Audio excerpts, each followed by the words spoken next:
Now, you mentioned, obviously, we've just been talking about the AGM last week, and you've mentioned sponsorship earlier on in our conversation, Matt. Now, obviously, there was a little bit of conjecture about some bits and pieces at the AGM last week with Nick House, our major sponsor from the House group of companies.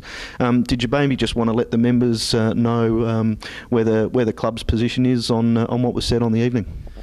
The club's position is very clear, and I think we need to get a little bit of balance into this debate, because it has been skewed by the media, and also, you know, chat rooms and various mediums like that, which can be, you know, pretty dangerous at times. The Sturt Football Club is absolutely committed to Nick House and vice versa. Nick is a fantastic sponsor of the club and has been a financial and moral backer of this club for years. He played footy here as a young lad. He loves the place.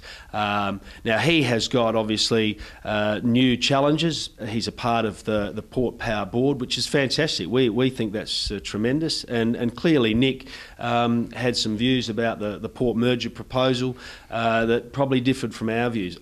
I think that debate's healthy. It's an emotional debate. The reality is that the clubs chose not to support the merger proposal because of some fine detail, but the bond between Nick and the club has never been better. Yes, okay, there's been some debate about what decision this club took as far as the Port merger is concerned, but a whole lot of scuttlebutt about what that might mean for Nick's relationship with the club is just not founded on truth or fact. He's a fantastic supporter of the club.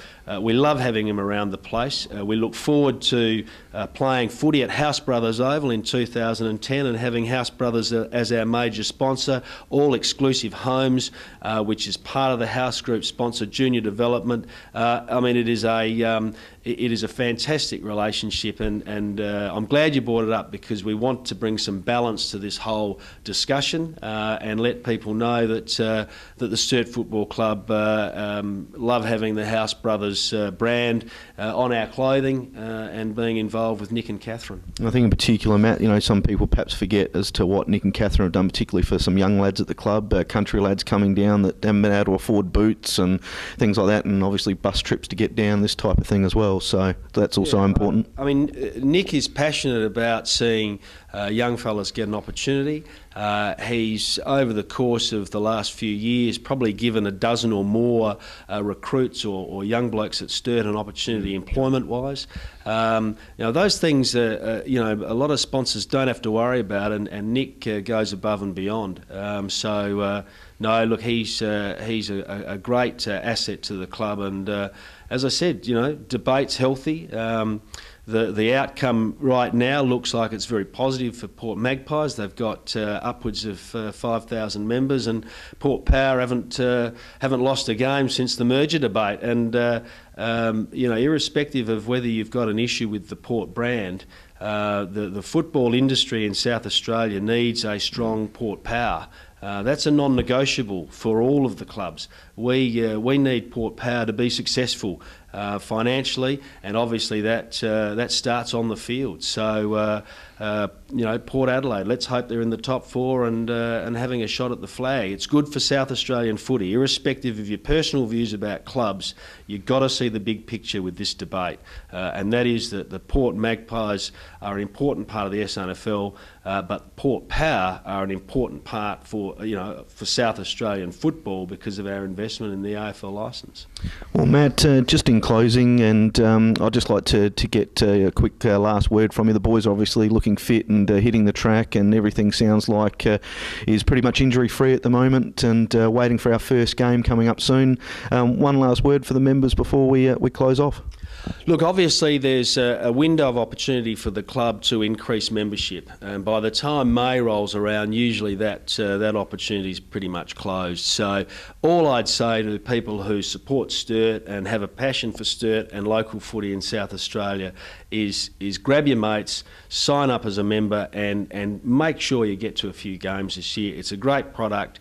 The SANFL is obviously on the march. The crowds at the finals last year were very encouraging, and the grand final crowd was absolutely enormous. So look, all I would love to see is a lot of bums on seats at our House Brothers Oval Games this year, starting with a blockbuster in April.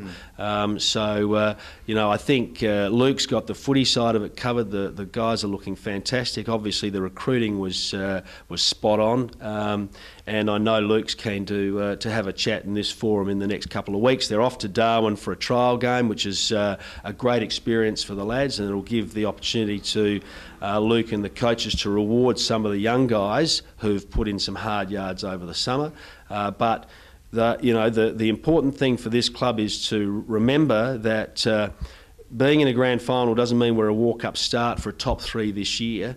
There's going to be some clubs that will improve significantly, and in the first 5 rounds we could be well playing 4 or 5 teams that are going to be in the top 5. So we have to get off to a good start. That's the challenge that the players have got, and I know Luke's focused on that. So it's an exciting start to the year, Rhino, and let's hope it's on and up and one better in 2010. Well, thanks, Matt. And Matt just spoke of challenges, and the challenges on the boys to get out there and get some wins on the board. Challenges on you guys as supporters to get out there and support them in great numbers, and let's get off to a cracking start to the season. Thanks for watching the first of the Blue Tubes this year in 2010. Look forward to seeing you soon.